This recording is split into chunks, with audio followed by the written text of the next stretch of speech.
English sportsmen, they all gathered round. One of the gentlemen gave a is that the great dog you call Master McGraw? So they're making fun of him. They were making fun of him, and then an Irish man stepped forward. Then Lord Lurgan stepped forward and said, "Gentlemen, if any among you have money to spend for your great English greyhound, I don't give a straw. 5,000 to 1 upon Master McGraw." Then White Rose stood uncovered, the great English pride. Her owner and trainer were both at her side. Then they led them away, and the crowd cried, "Hurrah!" Try that again. Then they led them away, and the crowd cried, "Hurrah!" For the pride of all England and Master McGraw. As Rose and the Master, they both ran along.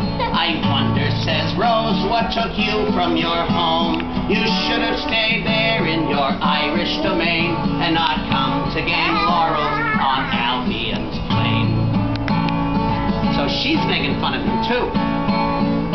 "Now I know," says McGraw, "we have wild heather bogs, but you'll find in old Ireland we great men and dogs.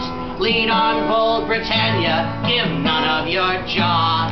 Snuff that up your nostrils," says Master McGraw. What is the hare she led on? What a beautiful view. As swift as the wind o'er the green fields they flew. Then he jumped on her back and he held up a paw.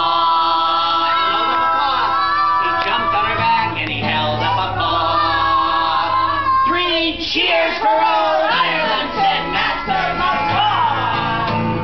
Right.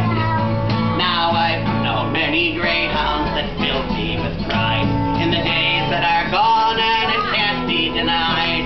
But the greatest and bravest the world ever saw was our champion of champions.